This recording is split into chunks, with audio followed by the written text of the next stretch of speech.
Live, everybody. Hey, welcome to Red TV and Conversation. I'm Peter Clark, your host, and I thank you for being here. I really do. I thank you for being here because you can be anywhere right now, and you decided to be with us today. So thank you so much. I appreciate it. Gosh, I love talking to this guy. We're going to jump right into the show because there's so much to talk about. And I hope you have lots of questions, and I hope you have everything prepared for today that we're going to be speaking about. It's a very special time of the year. We're talking, this conversation is happening in December right now of 2022. And it's just fascinating times. And anytime we can have conversation where we can bring together the heart and the mind and our intuitiveness, that's what we're going to be talking about today. Anytime we can bring those things together to help people, I think it's a very special message for everyone to pay attention to. You know, the holiday season and the change of the New Year's and so on can be very stressful for some people. So I'm hoping today we're going to touch on a few subjects that will help you, some tools. HeartMath is just an amazing web. First of all, go to the website. Make sure you go to heartmath.org. We're going to have that up in a couple seconds here. So appreciate you being here. Here's the only message. It's really simple, everybody. Please like and share with your network. Here at Red TV, we just try to lift all the boats. We try to amplify good in the world. Love talking to great people like that very smart man right over there. And we love hearing from you. So in the comments, let us know where you're tuning in from. If you're watching right now, if you have a question for Rollin, please think about intuition. Think about how that plays a role in your own life and how your heart and your mind, how that all works together. And maybe at this very special time of the year, it can amplify good for you as well. So that's what we're going to be talking about today. Hey, listen, he's a friend of the show now. I hope he considers me a friend of the show. This is his second time here. That makes him automatic, which I just love this guy. I love listening to him. He's director of research for HeartMath Institute. Again, heartmath.org. I'll put the website up in a second here. He's professor, researcher. He's the main researcher here. He's been in this business way too long. But he's got more to do. Which is so fantastic. And I'm privileged to have him here with us today. And I hope you'll get a lot out of this conversation. My good friend, Rollin McCraty, how are you? I got you on mute. That was me. I got you on mute. I put you okay, it's great to be here, Peter. I got you. Good to see you, my friend. I always enjoy it. You're my favorite person to interview with. You really are. Oh, you warm my heart. I appreciate that. Thank you so much. Listen, I love what you do. I love the organization, of course, HeartMath Institute. There's so much for us to cover. We had another show, so please, everybody, go back and look in November of 2022. We had a great conversation with Rollin. We covered a lot of stuff on the surface, but we're going to start digging into some of these subject matters, and this is one of them that we talked about. Rollin was intuition. But before we go into that, and then you can set up for intuition, if you will, just as a quick little refresh for people who are tuning in stuff and who are not familiar with HeartMath, just give us a little general overview of what HeartMath is and your role in that, if you could. Great. Well, HeartMath is really a system of tools, techniques, technologies that support people learning really how, for today's topic, how to really connect with their deeper innate intuition and bring that. I kind of think of it as your inner GPS for really navigating life's challenges. from a more intelligent, more intuitively directed place within ourselves. That really helps us navigate things with a lot less stress, greater ease. How we navigate the day-to-day challenges of life. Of course, that's, we can talk about, well, it's about reducing stress. Well, yeah, that's one of the benefits, but it's actually much more than that. It's really about elevating our consciousness and our awareness, and really growing to our next level of maturity, if you will. And gosh, don't we need that today? I mean, every day in the news, we're reminded about, how people are in the world and how the world is affecting them. And so we need to be very, very conscious of this. What I love about this as well, and I want you to touch on it real quick here, is that, some of the subjects that we talk about within the concept of HeartMath and consciousness and our awareness and all these kinds of things, we're really coming from it, or you are certainly coming from it, from a scientific, research, mathematical graphs. All of those things actually prove that this stuff is not woo-woo. This is the real deal, correct? So just talk. Well, that's true. I forget how many scientific publications, I have no idea, that we've done, but we've published in mainstream journals like American Journal of Cardiology, and on and on. Yeah. There's probably 50 different journals I've published in the last 30 years. But so we're, my group are very much about the science and the research and taking the woo-woo out. Yeah, and I say that with all due respect to everybody. Listen, because I speak this language and I love being around it, and I feel that I'm connected that way, and I could never put my language to match it. But I think a lot of the language in HeartMath has helped me describe it. Yeah, the thing I hear most about our research from just people out in the non-scientific community is, God, thank you, because the science that you've done in this particular, whatever the topic area is, has confirmed what I believed or intuitively knew to be true. So you've given me more confidence to, have confidence in myself and my own inner knowing. Yeah, and having the conversations with people, whether it's in your own personal life, but even in business. I know that we're also broadcasting right now out to LinkedIn and into the business community, and I think that's a really important message right there. Is that how we conduct ourselves at work, how do we interact with people, how do we partner with people? All of those things have to do with our ability to connect our logical, let's say our logical brain with our, the emotional part of our heart, and tying all these things together. Let's go out. I just want to quickly acknowledge a few people that are probably watching right now, and this is always fantastic. Roland, I appreciate this. Daniel Hall. Hey, Daniel, good to see you, my friend. Thank you for tuning in. A good friend of the show right there, always tuning in right there. Indianapolis in house, Kevin Cox. Thank you so much for tuning in. I always appreciate that. Melody from Massachusetts. If we didn't have the Massachusetts accent in the house, Roland, I don't know. I wouldn't feel the same. Thank you, Melody. Appreciate that. And by the way, she does amazing work with PTSD and talking about those kinds of things, Roland. So again, always mind health, heart health, and that's what we're going to be talking about today. Let's jump to the subject matter, my friend. There's so much to dig into here. I don't even know where to start, but I'm going to let you bring us to this concept of intuition. What can you start with, like, what people think that is? Like, what is intuition? Well, I intuited that you were going to ask me that. So yes. I have it up on my screen here. I did a quick Google search of definitions of intuition. Google's our friend. I agree. I'll just read a couple of them because Webster, the power of knowing immediately and without conscious reasoning. Cambridge, the ability to understand or know something without needing to think about it or use reason to discover it. Here's another dictionary.com. Direct perception of truth. Ooh. Independent of any reasoning process. Immediate apprehension. Let's see. Here's another one. A natural ability or power that makes it possible to know something without any proof or evidence. A feeling that guides a person. A feeling. Now, see, I resonate. It was interesting they mentioned truth. Truth is a powerful word in describing that one of that earlier there. But I recognize that one, a feeling. Yeah. There's another one that has truth. This is the Collins Dictionary. Direct perception of truth. See, that's fascinating to me. That's fascinating. The concept of truth. Maybe it's the world we're living in today where that word has been thrown around a lot. Here's Oxford, the ability to know something by using your feelings rather than considering the facts. See, I like that one. Yeah, me too. They're all they're all very similar, right? But they're, you know, which one resonates with you? Like which one are all of them do. They all do, and they all have some common characteristics. Is that it's a deeper access to another source of knowledge that's beyond what the mind can do through just conscious reasoning.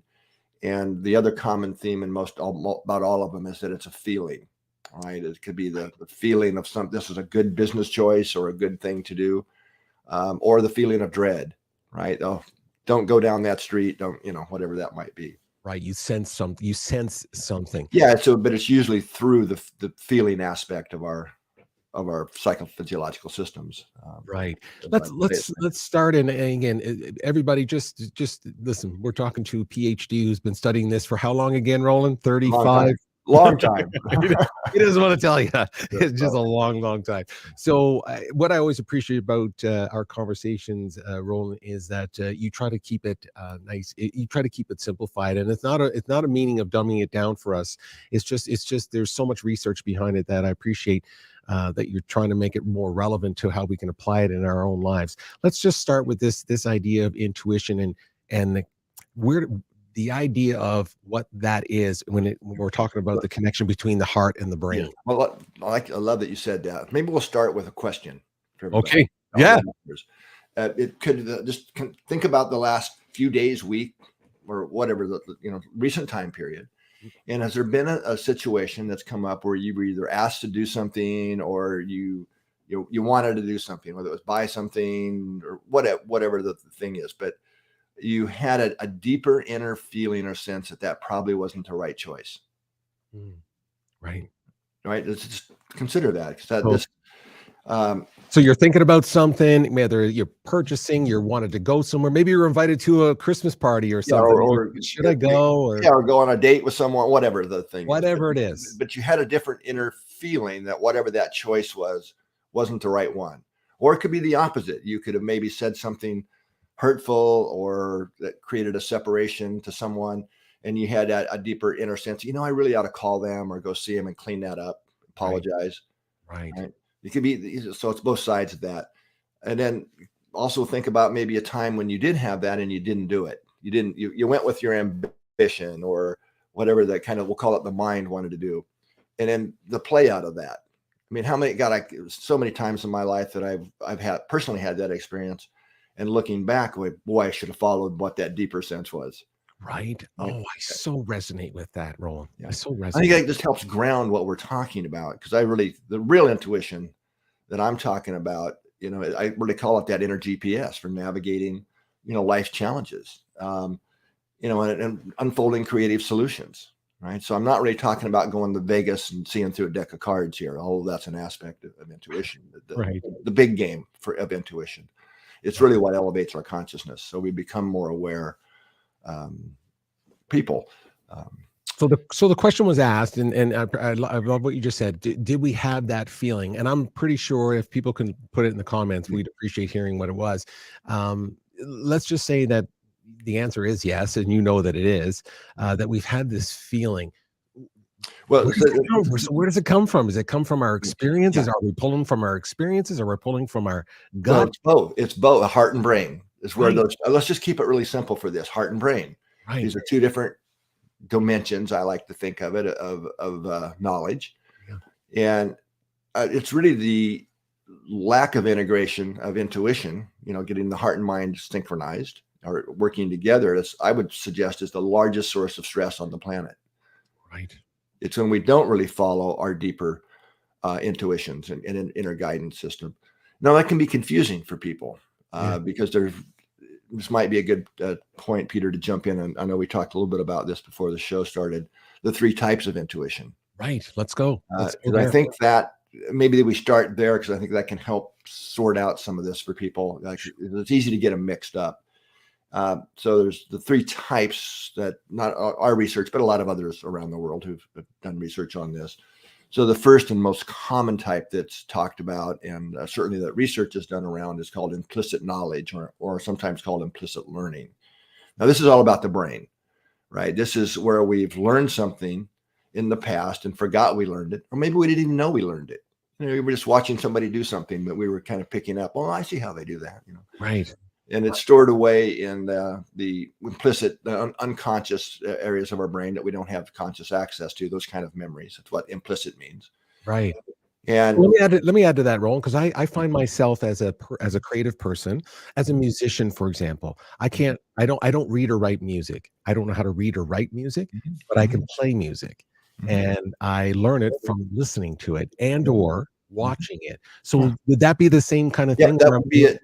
Yeah, that would be we could put that in this category, and I'll explain a little bit more what I mean by that I think might help link that bridge. But basically, this is stuff that's in the brain, right? Stored away in those unconscious parts of the brain. And we encounter a situation or an issue here in the now, right in front of us. And it's also called dual process theory for the scientific types, and that might be in the audience. Okay. Meaning there's two channels by which we process information. What we'll call intuitive channel, the implicit channel, is very rapid and quick. So the brain is pattern matching. So the solution to the current situation matches something that we've got stored away in the past, and we have that kind of that inner knowing. Now, this is related. This might help ground it a little bit for some listeners. Expert knowledge is sometimes used, this type of intuition, to describe what's called expert knowledge. Oh. Now, many examples, but a classic one is a nurse who's been around for a while. So she can walk into a patient's room and says, "Oh, this person's in trouble. They're going to code in the next hour or so." Right. Yeah, and usually they're right. And a new nurse that hasn't been around the block so much, standing next to her, goes, "Well, how do you know that?" "Well, I don't know. I just know it." Yeah. Right. But she's recognized certain, might be certain colors, or we'll get into it. It could be a second type we'll talk about in a second. So that would be an example, right? Now, here's the problem with this type of intuition. Now, what's really important, and all three types are, right, but it can lead us down the wrong path sometimes, because the current situation may not really be a good match for the past experience or knowledge base that we're referring to. Right. Does it make sense what I'm saying there? Yeah, no, it does. Just please. Yeah, so this is the type of intuition that's safe to study in academic circles. Right. Because it's all about the brain and past, unconscious memories that we're pattern matching to. And we understand it. I think the average person can literally understand what you're saying, is because it's already in our brains. Yeah. How it got there is another story. How we learn, our learning abilities, to all those, but it's physically in our brain. It's not coming from the heart. It's not coming exactly. And that's an important type of intuition. And we could go on and on here about this type of thing. Here's another example. And this is usually called insight in research circles. And this is where we encounter a problem or something we can't figure out the solution to, and we think about it, and we work on it, and we finally give up. Right. Just take a break. And usually in a day or two, while we're either driving or in the shower, things like that, just not thinking about it, the aha comes in. With a potential who I should go talk to get a solution, or maybe an answer that helps guide us down the path to a solution. Yes. So that's also in this implicit category. It's just a slower process where the brain's been chewing on it, working on it, trying to find that pattern match. Yes. Okay, so this is an important part of intuition. Now, the second type I call energetic sensitivity.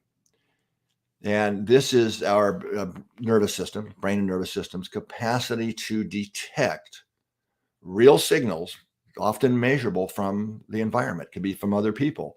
And so it's our ability to detect those signals and then respond in a meaningful way to them. Right. So energy, like you're like that sense of when you walk into a room and you're like, wow, this feels good, or it doesn't feel good. Yeah, or you meet somebody for the first time and you go, wow, I either resonate with that person or something's off. But that can also be the other category too. When you meet somebody, they might have some feature that reminds you unconsciously of a bully that beat you up in grade school, right? Right. But it can also be energetic sensitivity. That's where there's some overlaps sometimes here. Yeah. But I'll give you an example of energetic sensitivity. Well, two examples. There really are people who can feel earthquakes coming. Well, animals certainly Well, can. animals, yeah. There's so many stories. There's so many stories Validated about stories. the heading for the hills and those kinds of things for Right. tsunamis and Yeah, they don't have all the cognitive stuff in the way. They just detect and respond. right.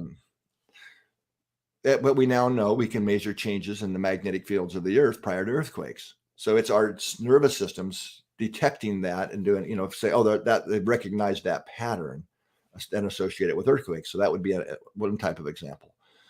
That's not that's real and verified. But then there are other examples, like I think more real, more often for about everybody, is what you were just saying, Peter. You meet somebody or you walk into a room and you have that feeling, God, the tension's so thick in here, you could cut it with a knife, right? One of the sayings we have in our language. Sure.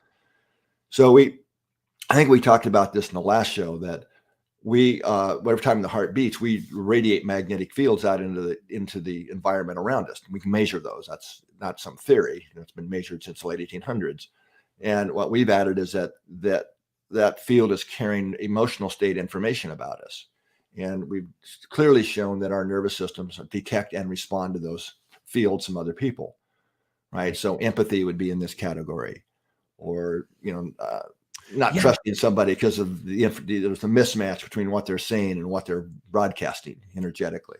Yeah. Okay. I want to stay here for just a tiny second, Roland, because I think this will resonate with specifically. I'm thinking of on the LinkedIn platform specifically, but anybody listening to this right now that has a business, runs business, everyone who's in business, basically, you're dealing with people all the time, and these things happen a lot. Just what you're talking about, where what they're actually saying or doing and how you're feeling about it is sometimes off, and you wonder, is it me? Maybe I don't understand. Maybe I don't have enough information. Maybe I'm judging, or is it there's that intuitive? We're feeling something that is the truth, but we just can't figure it out cognitively. Does that? Well, yeah. So, and we'll get to. I think the third category is going to help explain that a little bit too. But in the energetic sensitivity, in business, it's been many studies, basically showing that around 70+ percent of mistakes that are made in business and decisions are problems in communication, right? And one of the problems in communication is what I'm talking about, where somebody's saying something, but what the information being broadcast by their fields, which we can measure, right? Literally. In fact, we can tell by about 75% accuracy somebody's emotional state by putting a sensor out here in space away from them and measuring the magnetic field and doing a spectral analysis and seeing what the information patterns being sent are that relate to our emotions. So if there's a mismatch between what someone's saying and what they're, maybe they're feeling impatient and frustrated, right? That's the information we're broadcasting, right? So we're picking that up. Even though they might be saying something different. Even though they're saying something different. So the brain, that creates the mismatch. So then we don't trust them, or I think we might have even talked about this in the last show, but how many times, well, maybe not a lot of times for some people, but now that I understand this, I watch it all the time. Two people, you're off in the, just kind of overhearing what somebody's saying, not trying to eavesdrop, but you can't help it, and you're just watching a conversation go on and someone's telling something to a person, but you can feel that mismatch.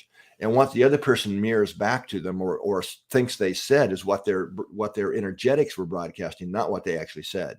Right. It goes on all the time when you start paying attention to it. Yes. I so resonate with what you're saying. And I'm hoping people that are listening to this right now what you're doing right now, again, is what at the beginning of the show you mentioned, where people are saying, thank you for giving us that there is science behind what's happening here. And it's not this, is it me? Because I think we always think it must be me. I must be judging. I must be misunderstanding. There's something that I'm not understanding here that's causing me to, quote unquote, feel this way. But you're telling, what we're talking about here is that you could easily be picking up this magnetic mismatch from what your brain is picking up through its senses of hearing and seeing, and they don't align, and you've got this weird feeling, intuition, whatever it is, right? Now, you mentioned empathy. I want to touch on that for a second, because I've always struggled with this in my life, and in the last 10 years, I've sort of learned a little bit more about what empathy is and what an empathetic person is. Are we talking about the same thing here? Because I know that I'm very sensitive to energy. Just what we talked about. When I do walk into a room, when I do meet somebody for the first time, even when I meet somebody I'm familiar with, I can pick up on if they're with me or not. I'm always like, wow, I don't think these are great examples of energetic sensitivity. So, empathy often gets confused with sympathy and these other things, right? But the fact that I use the word fact, that we now know that, we every time that we are literally radiating these magnetic fields, and we can measure feet away from the body with magnetometers and decode that information. So what we are feeling inside doesn't stop at the skin. We are literally broadcasting that all the time. Wow. Right. So and it was an easy next step to ask the question, well, so what? Does that have measurable effects on others? I mean, that's been replicated many times. So the answer is yes there. So empathy, in fact, we did some studies in the 90s that show, we talked about in the last show as well, when we're in a what we call heart coherent state, where the activity in our brain and nervous system is a lot more stable, right, which enables a lot more of the neural functions and to happen with greater ease and better functionality. That one of the things that it also increases when we're in that coherent state is sensitivity to the energetics. We're more stable and less affected by others, right?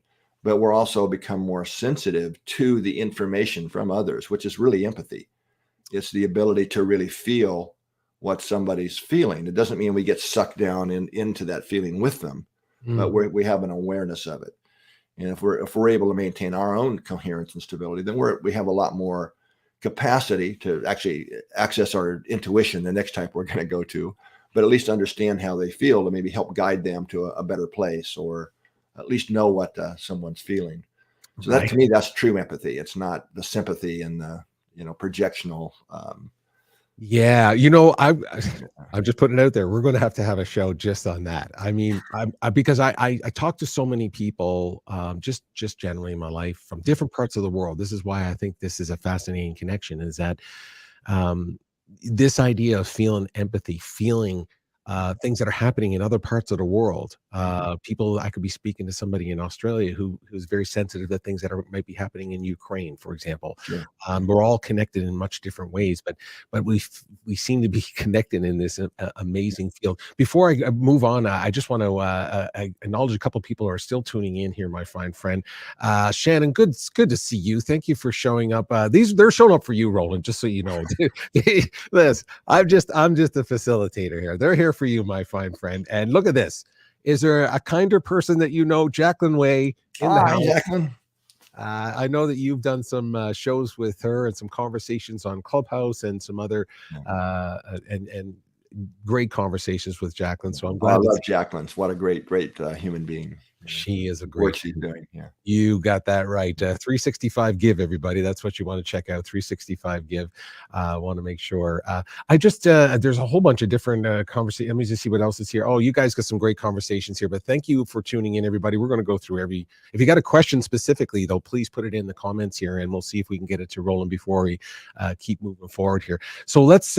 We're on number 2 right now. We're of the 3. As you said, any one of these we could make a full show about. So we're talking about the 3 right now. We started talking about energetic sensitivity and how that ties in with the concept of empathy, and not necessarily sympathy and these kinds of things, that energy. Let's go to number 3, because I know you have a lot of research with that. I'm going to put up some graphs, and unless there's something else. No, that's because that's the big, where we really want to get to, is the non-local intuitions, the third category. That at least that's what we call it in our publications and writings. So non-local, just to start off with, is the type of intuitions we can't explain away through the other 2 types, right? And God, there's so many examples of non-local intuition. I used to do, back when I was doing, we developed the resilience program for the U.S. Navy. And I, through that era that I was doing a lot of those trainings, because I'm just the best suited for that. I think I trained personally around 5,000 men and women that were in the highest stress job in the Navy at that time. And intuition was part of that training. And I would, these were small groups of 30, 50 people at a time. So a lot of groups. And I would, when I got to the non-local intuition part, after I would set it up a little bit like I haven't done here yet, and ask them if for a personal experience. Okay. And maybe out of those hundreds of groups, maybe one or two that somebody didn't share a personal experience of non-local intuition that had saved somebody's life, or it was a critical, that made a big impression on them. And also in law enforcement and so on. You always hear the amazing stories of this. But so non-local is the types of intuitions that really typically cross time or outside the boundaries of time and space. Right. Okay. So we know something about the future, or it's something farther away than we could explain through the energetic sensitivity types. Right. Does that make sense? It does. And I'm just listening. I want people to hear what you're saying here, because there's math and science behind this. This is the point. Yeah, when we've done a number, and this is actually, there are even meta-analysis now of this type of research after we started this that show that this is measurable and real in laboratory settings. But kind of common examples, you might be somebody's name. You start thinking about somebody that you've known from a long time ago that you haven't had any contact with, probably in years. But somehow their name just surfaces. I wonder how Bob's doing, right? Or whatever. Yeah. And you get a phone call from him, or a letter arrives, within a few hours of the next day, that kind of thing. Yes. How many of us have had that happen, right? Everyone has to. Or, you're cruising down the road in your car, a road or the route that you take, maybe you've done thousands of times, but for some reason maybe you weren't even conscious. You slowed down before you went over a hill or around a curve or something. Yeah. And sure enough, there was a child running out in the street, or there was an accident or ice or something that if you hadn't, you don't slow down there other times, but you did that time. And sure enough, there was a situation. Right. We've all experienced that, especially the one you just did. Everyone can relate to this. Yeah. You're thinking about somebody, you're talking about somebody, and all of a sudden you get an email from them, or a phone call, or a text, or that. Anyway, or you just get the feeling I shouldn't do this thing or something, and you find out, that it was a good decision. Yeah, it was a good decision. There's so many examples when we stop and think about it. And the reason we got into this, doing this more rigorous laboratory-based studies around non-local intuition, was because we were hearing from so many people that had practiced the HeartMath skills and practicing getting more heart coherent, that their intuition was on steroids. I mean, it was and we still today we hear that. It's the most common thing we hear. And then the second thing is synchronicities have become a way of life for me. I can testify to that. I expect synchronicities, and a lot of people get confused between the two, I think. What do you? And so expand on that just a little bit, if you can. What do you mean you expect synchronicities? Well, I love that. But I love that, because you want things to feel synchronous. You want things to feel like, oh, that makes sense that this is happening because this is happening. But cognitively, you're talking about synchronicities that are probably innate, that we don't even understand that they're. But you say, I expect them. I do. But it's really because of non-local intuition. When we're really following that inner GPS, we show up at the right place at the right time for the synchronicity to occur, because we've been following that inner guidance. Got it. Right. Oh, yeah. I mean, and I really do. Self-awareness, though. That's a lot of self-awareness, Roland, don't you think? I mean, you're aware. Yeah, you're aware of it. I mean, we'll get to this in a minute, but how do we access or increase our capacity to access all these types of intuition and learn to follow them? And then that's where we can kind of get into that. But by practicing some simple things, then this becomes a much clearer channel. I mean, it happens to me all the time, synchronicities. I'll be I delve into new topics and subjects all the time. I have to learn new fields, and I'll suddenly start getting emails or something in the mail, or running into people out of the blue that it was never relevant to me until this time. Right. And like an expert in the very subjects I'm trying to learn will reach out to me, these kinds of things. Yeah, right. And again, I just love the phrase when you said, I expect those. I just thought that was, I'm going to start doing that. I'm going to start expecting them. I just want to put up a quick summary here of what we've talked about so far: implicit, energetic sensitivity, and non-local. And when you, again, just as a quick summary here, there's not so much one is more important than the other. It's a collective of what we're seeing in this graph that brings you together to the center of our being, correct? I mean, all of these. Ideally we want a balance of all these types, because they're all real and they're all important. Now, some people are more active, I guess you could say, or kind of connected to one type than another. But really, everybody has access to all three. Right.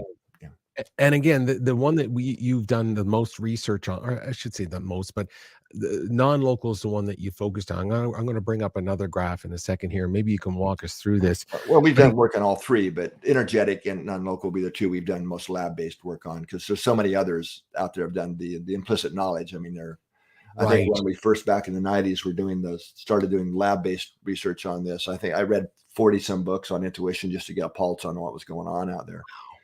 And all of them were Blink was one, a famous one a while back, a bunch of years ago. But they're all based in implicit type processes. All of them, every single one. Right. Let me just throw up this graph because I know you're familiar with it. This chart. Don't let any of this scare you, folks. We're going to break it down here really quick. But if you can talk to this. What we're looking at here and the data behind it and the story behind it, Roland. I think this is a good one. Just to set this up, this is people in the lab, and we got their brains wired up. We're measuring their brain waves, full caps, and we're measuring their electrocardiograms and skin conductance and a bunch of things. And they're setting on a computer, and you basically press a button. That would be like, the -6 of the far left of the graph we're seeing here. And then the computer, so you're seeing a blank screen until where it says 0 on the seconds down there. And up at the top says picture displayed. Right. Picture displayed. Yeah. See it. Meanwhile, we've recorded all this data, from the brain and the heart and skin conductance and these other physiological measures. So at that point, the computer randomly, and it's a very hardcore random process for those that care about those kind of things, decides what kind of a picture it's going to display to the person. And these are photographs from it's called the International Affective Picture Set. In other words, these are photos that are well researched to elicit specific types and intensities of emotions. So in this case, it's the two extreme ends of that set of pictures. On the one end, you've got bunny rabbits and nature scenes and, calming, nice, emotional things, right? Beaches and all that. Yeah. Yeah, exactly. The other end is the other extreme. You've got snakes striking at the screen, and they really take you back sometimes. Right. Or, accidents, or a bad guy with a knife at a woman's throat. I mean, about as edgy as you could get without, wanting people to see them, right? Yes. So those are the two extreme ends that the pictures are selected from. That again, it's randomly selected. And people are watching them randomly on this computer while they're hooked up to all of this. Right. But the key point here is all this data before you see the picture is collected before you see the picture. And no one can possibly know what the photograph's going to be, because the computer doesn't even know until the data is collected. Got it. Anyway, it displays one of these two pictures. And you do this a bunch of times, right, with a bunch of people. And so this is kind of a summary of the first study we did on this work. And there's the top, the two lines on the top. It's what color is that? Kind of a purplish red. The purple, the emotional. That's the skin. So this is what happens to the skin conductance. Right. Where it goes way up after you see the picture, right? Where it says emotional SCL means skin conductance level. That's if it was one of those yucky pictures. Right. So you get a big stress response like you would expect to see. Right. And the green was if it was a calm picture, so this is our sympathetic nervous system reacting and so on. Now, I don't know how deep to go into the story here, but the lines on the bottom, the blue and the red line, this is the heart, the heart's activity, the heart rate variability. Right. And the red line is if it was one of those yucky, emotional, arousing pictures, and the blue line is if it was a calm picture. Now, right. So what we're seeing here is that the heart activity predicts the future picture. And that's because you can see it when the picture is displayed, period. It is they don't. Well, look, let's see where the red and blue diverge. Right. The red. Exactly. The red. That's way before you see the picture. Right. It's about 6 seconds before you actually see it in this. And Yeah, I need to say that the 6 seconds is not a limit of intuition. It's a limit of the experimental protocol, because that's how big the window was.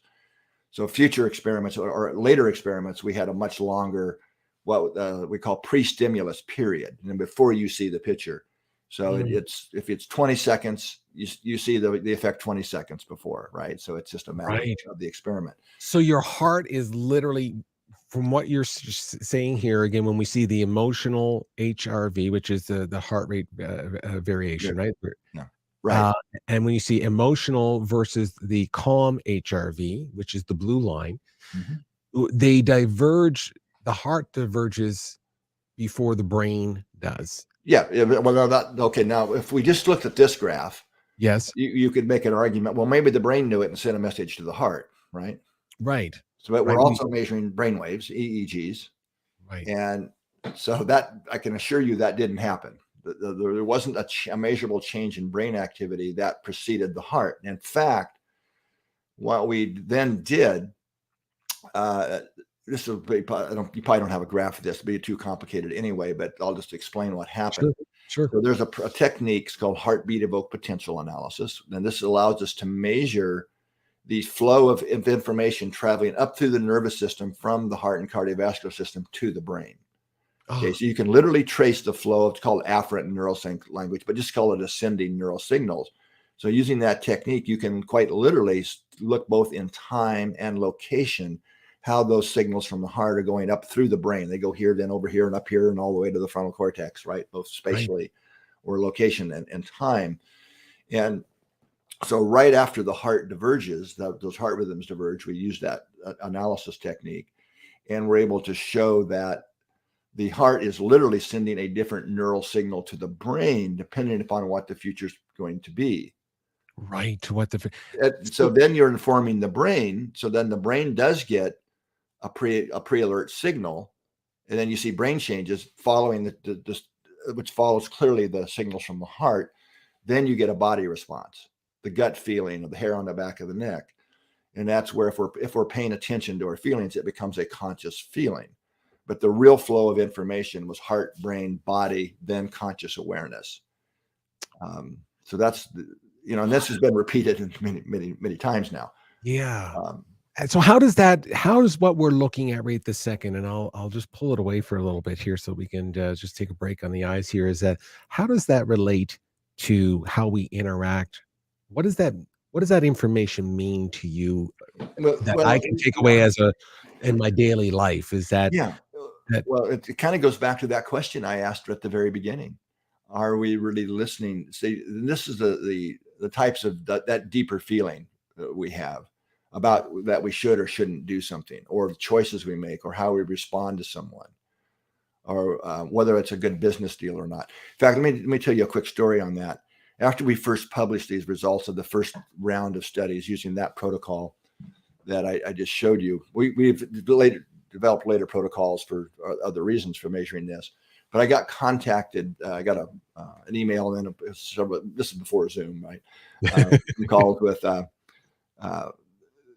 the president of the School of Entrepreneurship in Australia. So it's a university that does degree granting for entrepreneurship. Wow. And he said, I love the language. He says, right, yeah, Roland, we've been working with these characters that we would call the characters, right? Repeat entrepreneurs, right? So we've got groups of these folks we've been studying for years at Cambridge and MIT and Oxford and so on. And their studies, we've been doing these in-depth interviews and research. And so the most common characteristic across these repeat entrepreneurs who are good at it multiple times, they're not just a one show pony, right? Mm-hmm. Is that they report that they rely on their intuition in making their final business decision. Wow. Well, of course, they look at the spreadsheets and all that, but when the rubber meets the road, it's their intuition that they follow in making that business decision. 80%, that was a common across 80% of all those repeat entrepreneurs.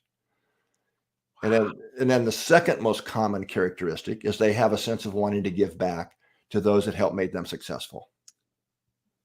pretty cool. And I think we see that in today's world, right? I mean, right. A sense of reciprocity. Is that a fair word to use? Like I think so, but I think it's that sense of inclusion and really acknowledging those that helped us be successful and do what we do. That was a very high percentage across all these groups, no matter what country they were from and all that. So he says, Rollin, can we use your protocols to measure this? Because what I want to do is I want to show that these entrepreneurs are measurably different than the risk avoidant types, the accountants and, those kinds. So we did. We actually taught them how to do it and did some collaborations, and they were actually successful to do that. Wow. I think that is, one thing that why this resonates with me is that you hear that a lot from business leaders and people in business in general. And then you hear it in the professions, of course, medical profession and so on, that they have a gut feeling about something and they respond to it in a certain way. They might have the knowledge is there, the experience is there, but there's something telling them that I should. Yeah, well, it's called a heart feeling now, because now we know that it's heart and the gut's the last to get it. Because the gut is really an effector system where we feel things in the body, or the hair on the back of the neck and those kind of feelings. Now this is also true in science, not just business. Right. And it's well acknowledged by pretty much all the great pioneers of, say, quantum physics and stuff. They all talk about it. Can I just pulled up a slide I have. Can I read you a quote from Einstein? Please. Yes. All scientists, we love Einstein quotes. Okay. And he has a lot of them on intuition, but it says, I'm going to read this for you. The mind can proceed only so far upon what it knows and can prove. There comes a point where the mind takes a leap, call it intuition, and comes out upon a higher plane of knowledge, but can never prove how it got there. All great discoveries have involved such a leap. Then it goes on. It says, indeed, it's not intellect, but intuition which advances humanity. That's a direct quote from Einstein's writings. So intuition advances humanity because it's feelings that we can't scientifically prove, but they prove themselves to be truths. Yeah. Yeah. And so Einstein acknowledges that his great discoveries were intuition, that he didn't work it out logically, that they came to him as intuitions. Wow. And that's really true of all, pretty much, that's pretty universal of the great scientific discoveries. Yes. Yeah. So anyway, I so resonate with that. I wanted to, I so appreciate everyone in the comments and throwing, there's something I want to throw up here. I think it's really, I put up on the screen here.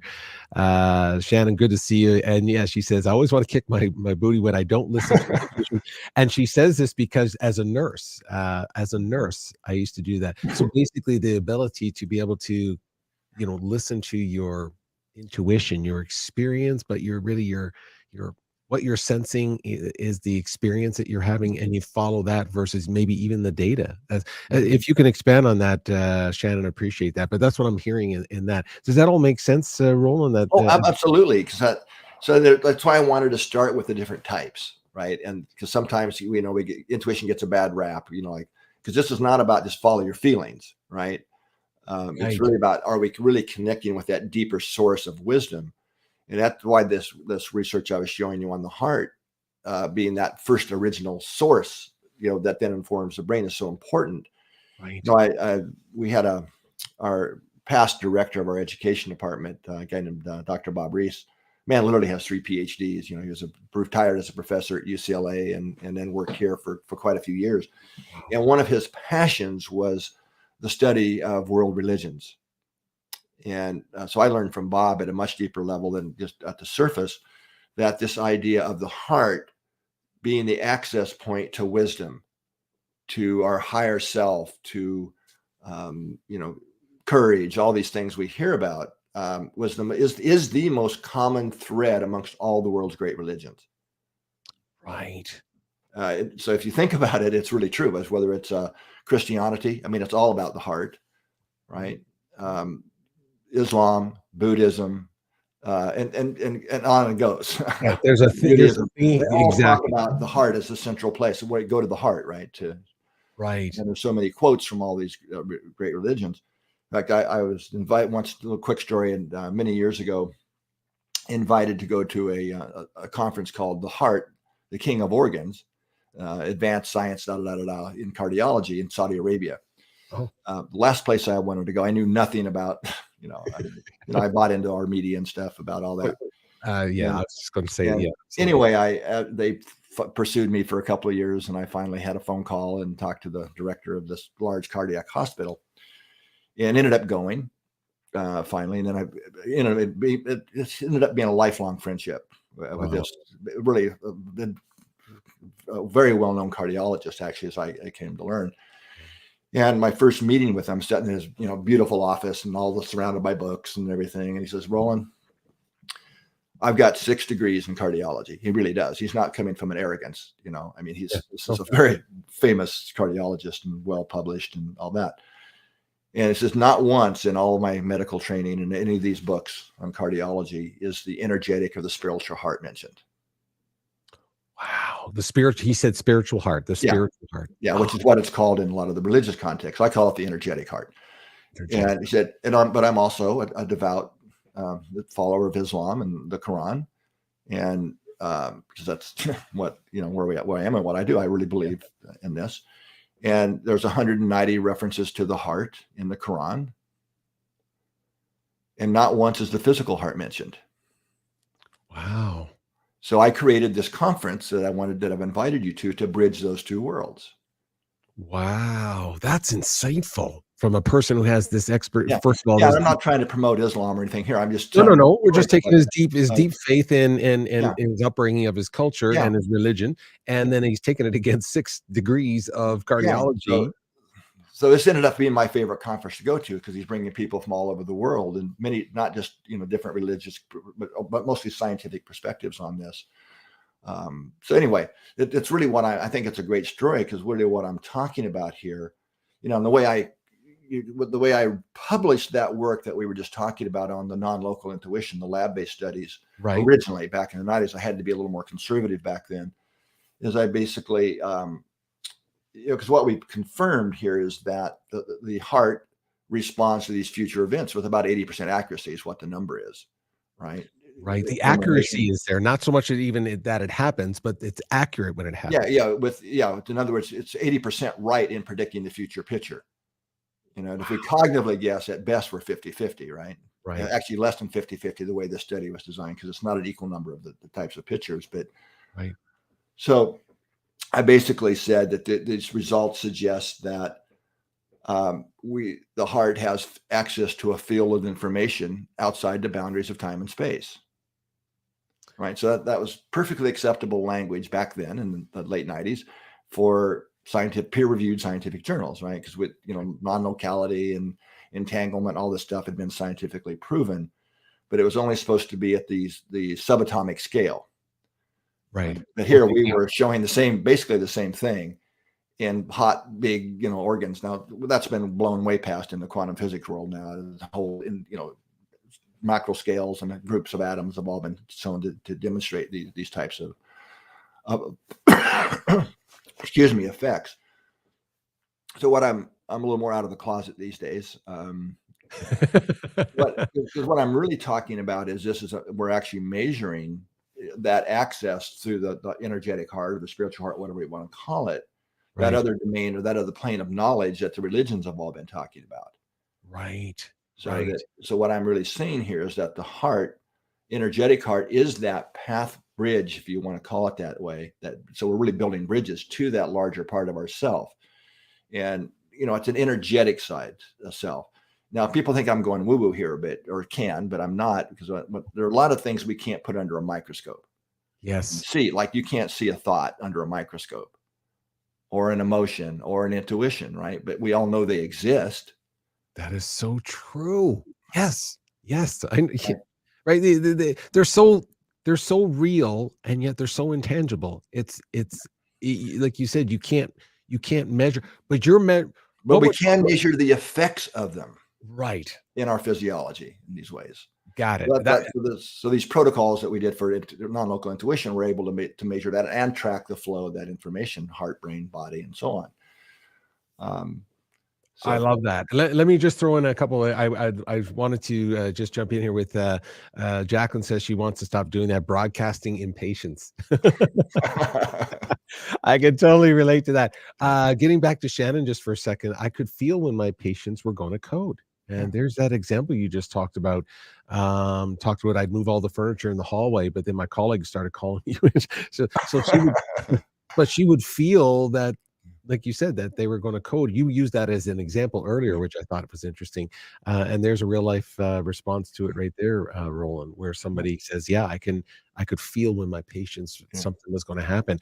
On a personal note, when you brought that up, Roland, I was going to mention to you that a couple of years ago, I had a family member pass away of cancer.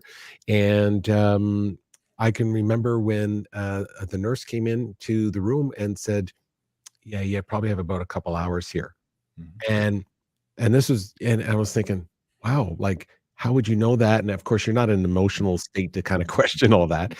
But I tell you, it was only 2 hours later, and that person was not here. And so that person sensed that. They knew it. Whether it was implicit, whether it was this non-local that you talked about, there's a cognitiveness to it. I'm going to throw up a question here. If only we could trust them. Why don't people trust their intuition? All makes clear sense, but people don't really listen. I wonder what that is. You mentioned it, and I wanted to ask you that, Roland, but I think it ties in with what Jacqueline is saying, is that you were saying it's not about following your feelings. Right. It's how do we know the difference? How do you think? Well, it takes some practice, because like I was sharing earlier, the implicit types it's really important, but it can steer us the wrong way, right? Because of the mismatch between the current situation and the past knowledge that we're comparing to. And so I say it's not about following our emotions, because we can meet somebody, and have a trigger because of an implicit memory of a bully that beat us up in high school or grade school. I talked about that. So that's a feeling, but I actually once had the experience, that exact experience. Actually, it was in my younger years, but ran into somebody that we just did not get along. I mean, right. it was instant, right? But I now know that it was because of other past experiences. But that person ended up becoming one of my very best friends. Wow. So you met them again, you knew them from the past. I didn't know them from the past. There was some unconscious reminder of something from the past about that person that was triggering.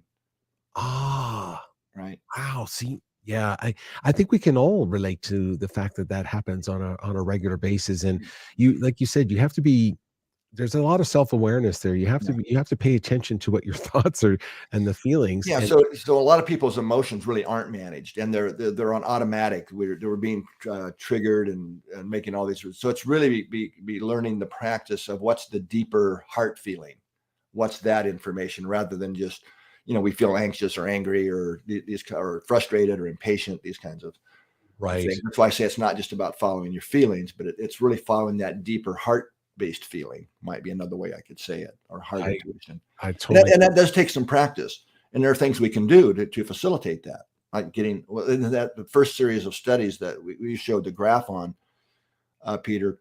We actually did a large group. We had 30 people that were in that study, and they went through the protocols twice.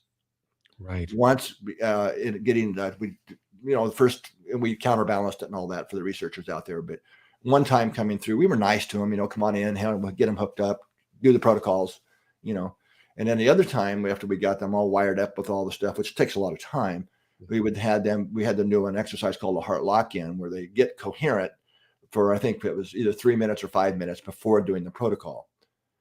Right. Huge difference in the outcomes between those two states of going. What would they do in that few minutes, Roland? That's one of the HeartMath techniques called the heart lock-in, and that's where the first step is heart-focused breathing. So you pretend you're breathing through the area of the heart, and you breathe at a rhythm that's the same rhythm as our resonant frequency between the heart, brain, lung system, which is our resonant frequency. It's a 10-second rhythm.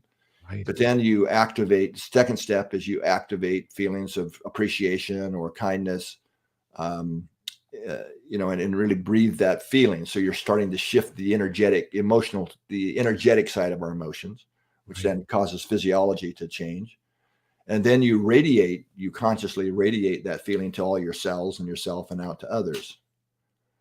Right. That's the basic. I mean, I've very rounded Yeah. off. And so when they did that for 5, does X Yeah, amount of minutes so they before? got, and we measured all that and saw that they shifted into the heart rhythm coherent state prior to going through that same protocol.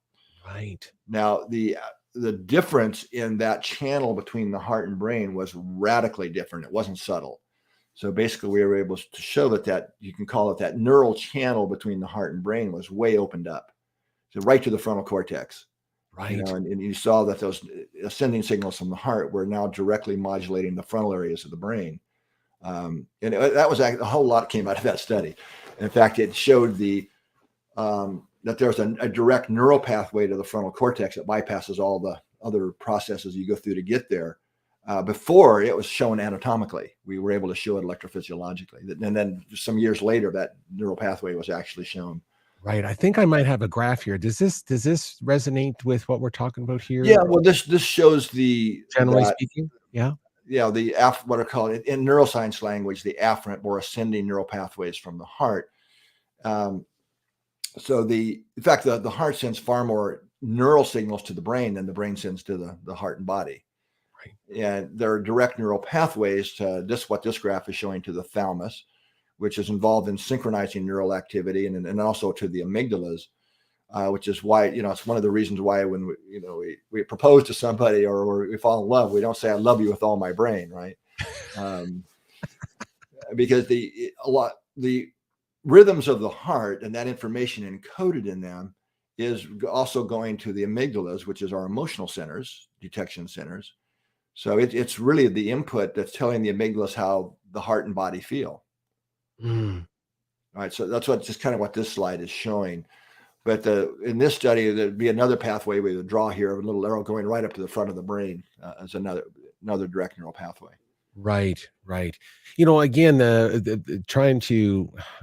when we're sharing this information, it's really, I want to emphasize it's the tapping into this, the science behind the idea that more information, and I'm summarizing really generally here, there's just so much more intuitive information, real information, measurable information. All of that is happening more between the physical area of the heart to the brain than vice versa, even though there's a lot of information being sent here. That's what we're talking about here. And inside of that pathway or that experience that we're talking about is found intuition. Is that a fair way of kind of? Yeah. So the way I maybe kind of simplify all what we've been talking about is the intuition that counts, in terms of advancing moving our consciousness up the ladder, and navigating the world it's really the flow of information from that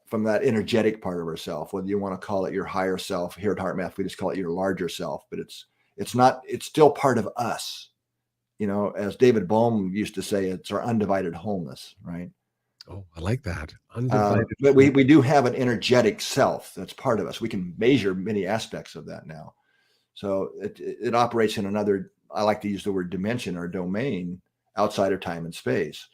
And it is really the heart, or the energetic heart first, that is the bridge from that our larger self down into our physical heart, mind, brain system. So that's when we're coherent, we're opening that channel. So now we're actually becoming more of who we really are. Right. Yeah. And that's not even a religious or spiritual statement. It's not a spiritual statement even, is it? Yeah. That's why I used terms like our larger self rather than our higher self or our soul or spirit. Those are all appropriate words depending upon the culture you come from for what I'm talking about. Right. But more to try and bring it into a language of science. Got it. We often get credited for being one of the leading organizations bridging science and spirituality. Mm-hmm. And I guess that could be true if you think of spirituality as becoming a more caring, kinder, compassionate, collaborative person. Because that's really what we're talking about. It's what HeartMath is really about, is how do we grow in our awareness and our consciousness so we're making better choices, whether it's in our personal lives or our business lives. And we have a lot of programs. We do a lot of training in businesses, of course, and hospitals and law enforcement and military and so on. So in those circles, it's not a spiritual language, but it really is about how do we become more self-aware and start making better choices, more informed discriminations. Right. And how do we really maintain our center or our composure, in a stressful, chaotic world or situation. Well, there's so many subject matters we can tap into that, but one that always pops into my mind is just basic law enforcement in general around the world. In the United States specifically, we could use those as arguments. To your point, this awareness, this ability to have that intuitive nature of being aware of who you are, your biases, the things that you perceive to be true, the things you assume to be true, the things you think you know and you don't know, to be able to balance that in a professional setting where lives are on the line. I mean, real lives are on the line. Let me ask you this question, Roland, because I know that I promised to keep you to an hour, because I know how busy you are, and I so appreciate your time. Let me ask you this as we kind of wind down this conversation. There's so much we could talk about. I'm hoping that we can, or you can help us with understanding how do we apply this. So just generally speaking, how can we use intuition in our daily lives? I would actually turn that around and say there's probably no place you can't use it. Oh, and so the key becomes really, well, how do we do that more? And I do a little plug here. One of our techniques, the HeartMath techniques, is specifically designed to help us access our intuition. So I use it all the time when I need an out of the box solution, or I'm writing a research paper or designing a new study. I mean, I use this technique called freeze frame.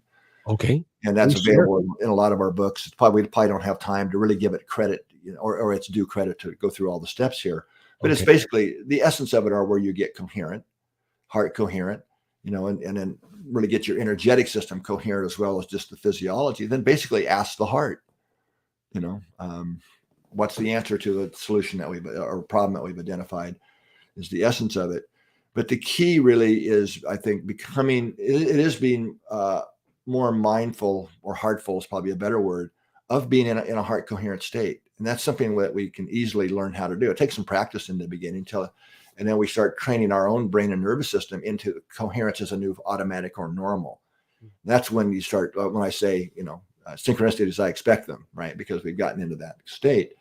But then you have to start to learning to pay more attention to those deeper feelings and perceptions.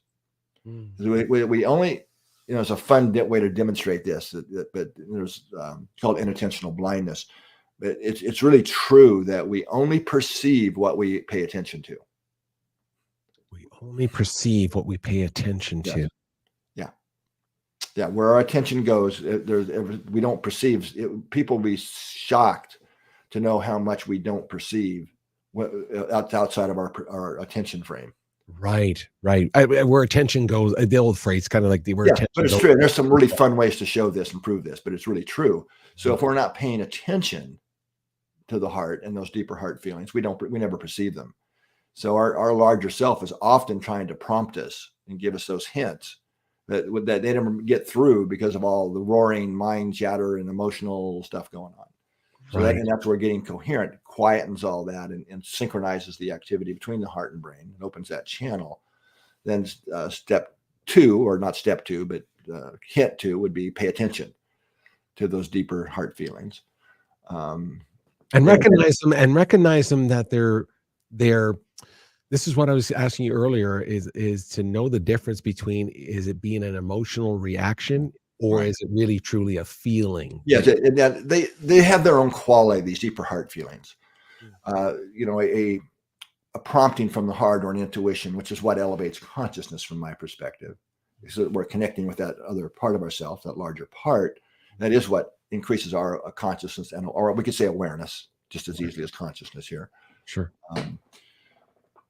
So it's really the more we practice this, the more automatic it becomes, the more we actually build those circuits, if you will. Just the energetic systems, from my perspective, work the same way that neural systems work.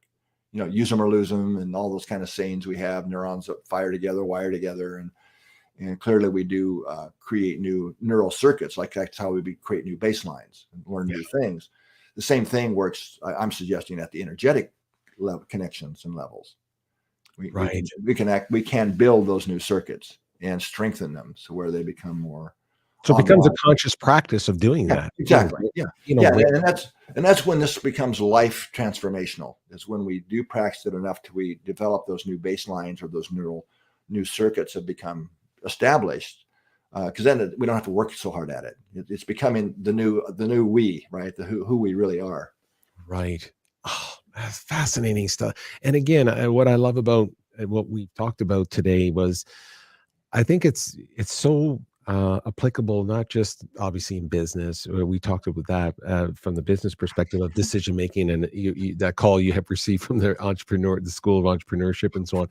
It has to do with just our daily lives and how we can lower maybe some of the stresses we feel on a regular basis, where we're making decisions, where we're faced with tough decisions.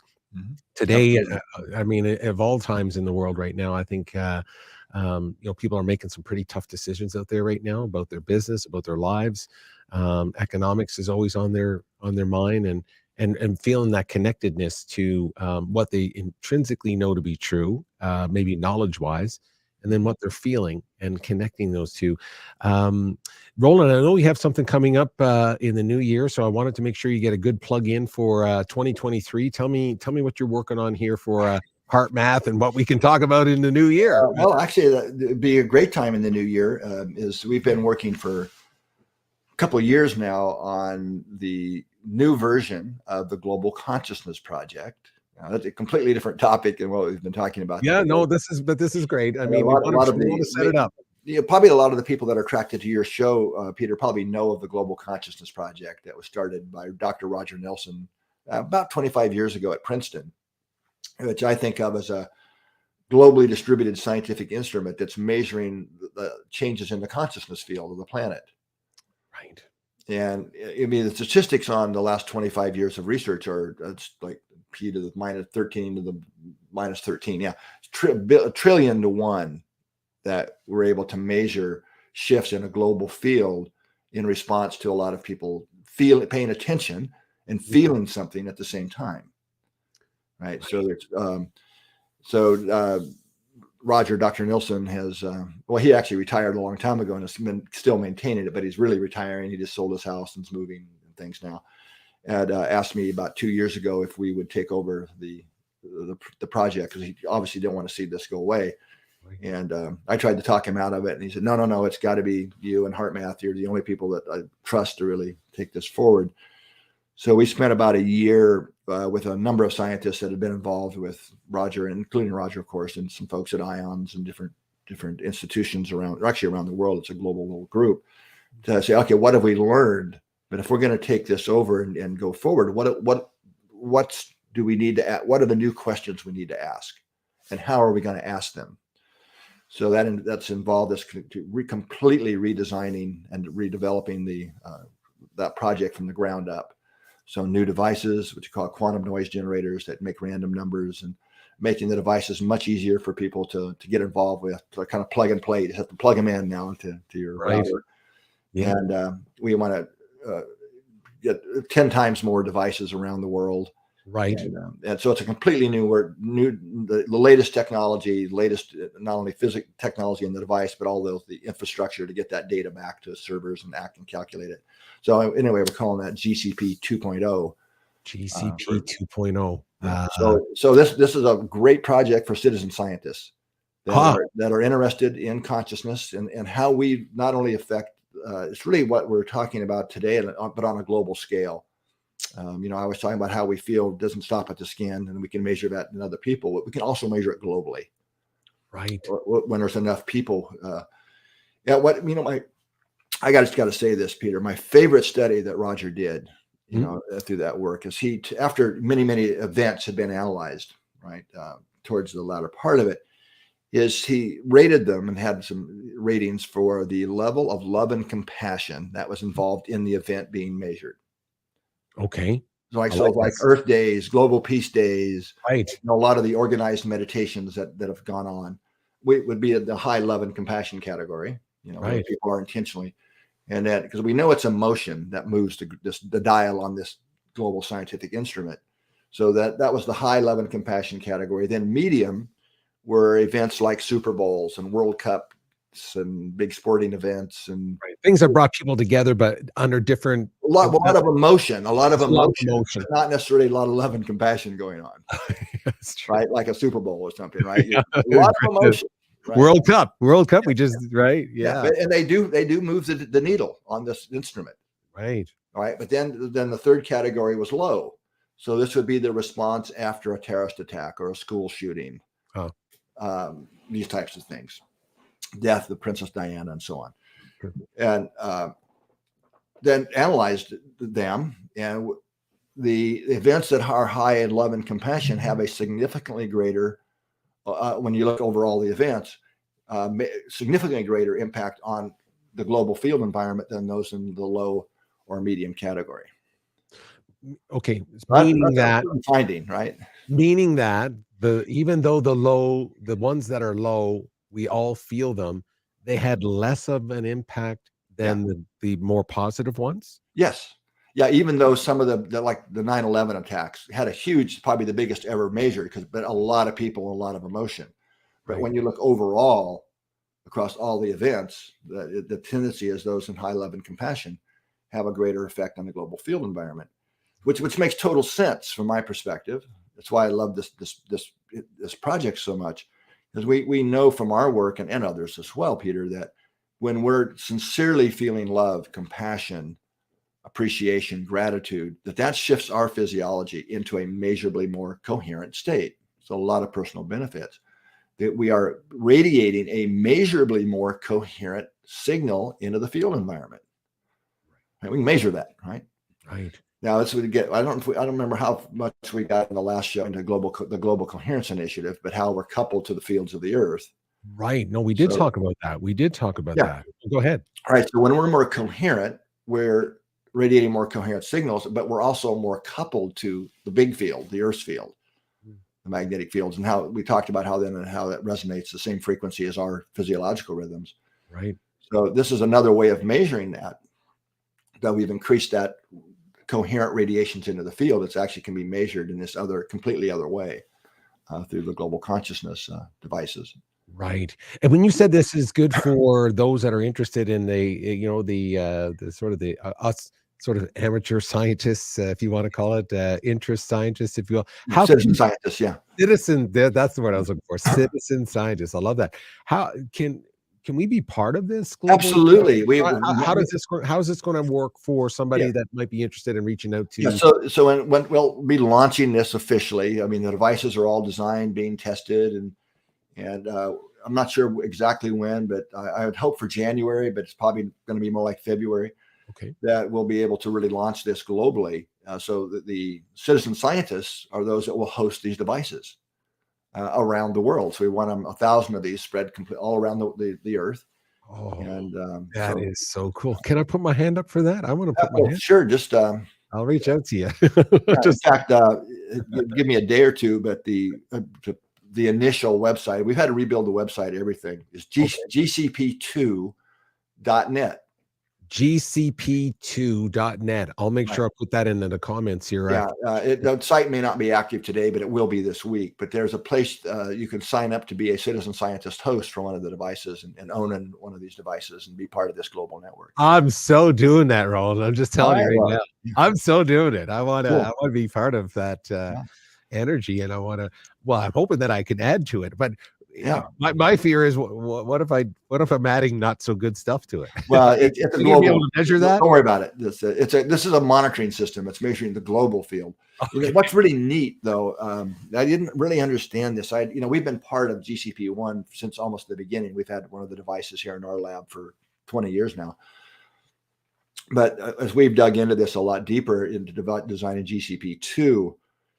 I used to talk about and think about it as we're changing the random behavior, the randomness of these random number generators, which is true to a certain point. That is true, but it's even more profound of what's been going on and what goes on. And what is actually happening now, you have to think global scale, devices spread around the planet, is that so let me back up one step, Peter. If we think about what a random number generator is, they're basically electronic coin flippers. Right. Just right? You're just flipping a coin, but you're just doing it really fast. right. Right? Heads, tails, you know. Sure. And if you look over, you know, any pretty much longer period of time, that's going to come out 50-50. I was going to say that I'm thinking that would make sense. That would make sense. And that's what these devices do. But if you, but within that, you can have sequences of you know, like even 6 heads in a row. Right. Right. You know, or whatever. Somewhere down the road, you're going to have 6 or 7, you know, tails in a row. Right. But here's the really neat thing of what this network has been telling us all along is that even though the number of heads and tails may end up being the same at the end of the day, but it's the correlated behavior. In other words, all of the well, not all, but a way more than normally would happen of this network of devices starts flipping heads at the same time in long sequences or tails. Right. You know, and the order, the flipping order is correlated amongst the network. So that's even more profound when you think about it. So it's really a measure of a type of coherence being added globally that this network is able to tap into and detect. And what it was, and just for someone who says, so what, Roland? Like it's so what? So you're collecting all of this data right now about this coherence, and you're going to be able to report to me what? Well, I mean, I don't mean that like cynically. Yeah. No, I know, Peter, but what GCP1 has already, I think, demonstrated scientifically, if you're even halfway open to what the data is really showing us, is that what we feed the field matters, that it has measurable effects in the physical world. Because these are physical devices that are being modulated. And, you know, the global consciousness and the global coherence initiatives that we're in charge of or doing are really all about helping people learn scientifically how we really are interconnected. It's not just something we say. Right, because we do say that, hey, we're all connected, you know, we're all one. Right. But at an energetic level, what we feed the field matters. They have real consequences in the world. And the motivation for doing all this is to help people understand that this is not just a saying, but real, so that we become more responsible for our own energies and what we're feeding the field. Right. So the data, keep going. Sorry. So go ahead. No, I was going to say, so the data that you're collecting, and when you share that, and you'll be able to show scientifically from these numbers that it's that we are physically affecting the world with our consciousness in a measurable way. In a measurable way, then me as a global citizen can take that, or should be able to take that information even deeper.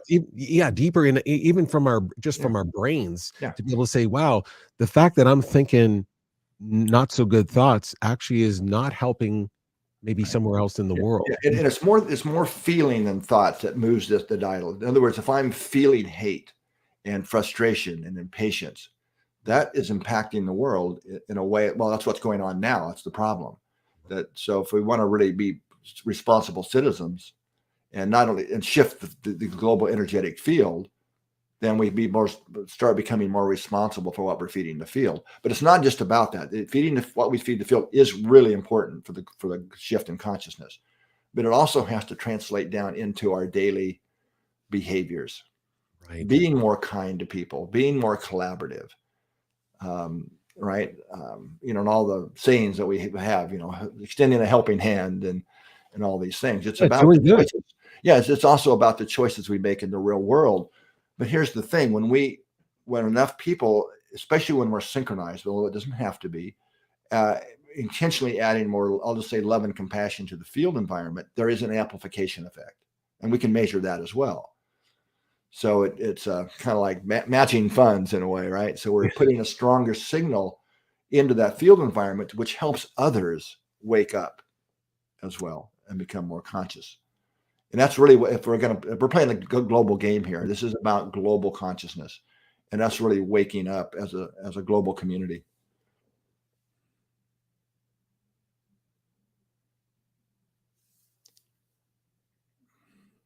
I don't know if I can't hear you, Peter.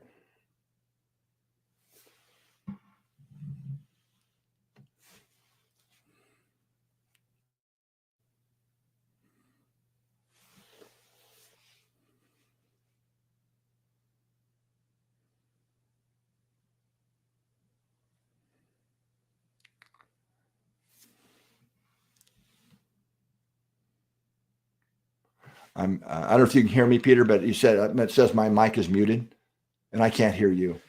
So.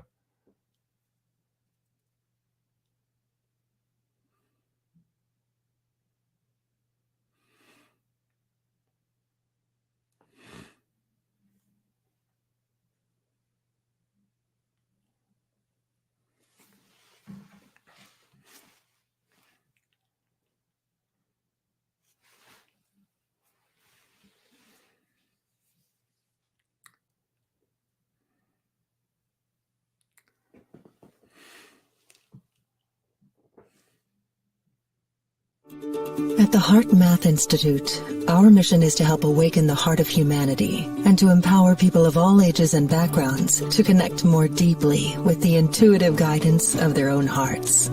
People are increasingly realizing the important role intuition plays in becoming who they truly are. Founded in 1991 by 𝗀𝗃𝗁, we have developed a system of scientifically validated techniques based on our study of heart rate variability and heart-brain interactions. A key discovery from this research is heart coherence, an optimal state in which the heart, mind, and emotions are cooperating together in harmony rather than in competition and discord. Through the practice of coherence-building techniques, people are able to create and sustain their life with significantly less stress, clearer choices, and more resilience, resulting in increased authentic connection with others. Research conducted at the HeartMath Institute is proving the credibility of heart coherence for facilitating sustainable change on a personal, social, and global level.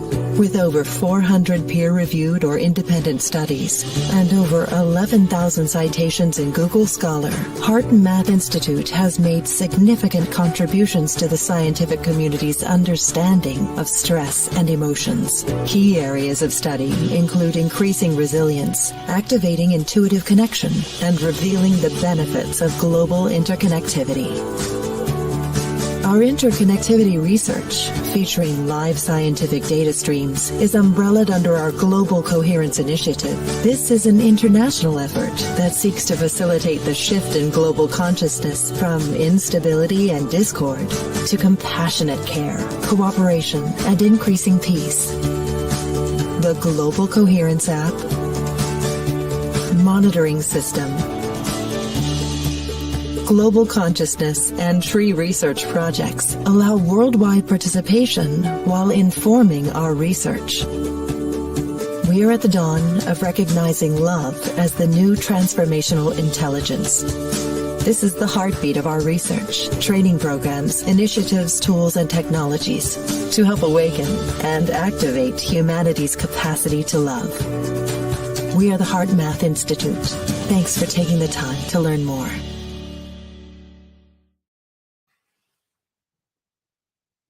I still can't hear you. Can you hear me? It says I'm muted.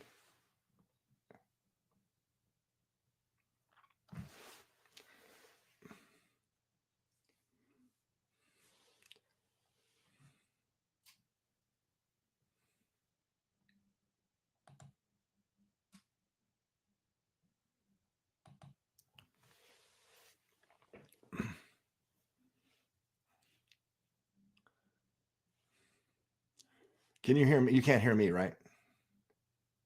Okay. Let's see.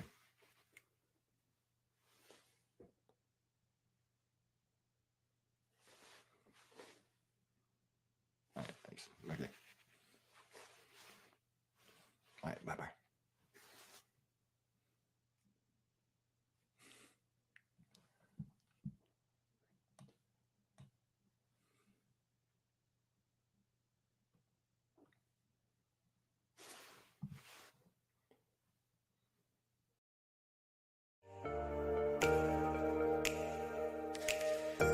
Just be kind out there.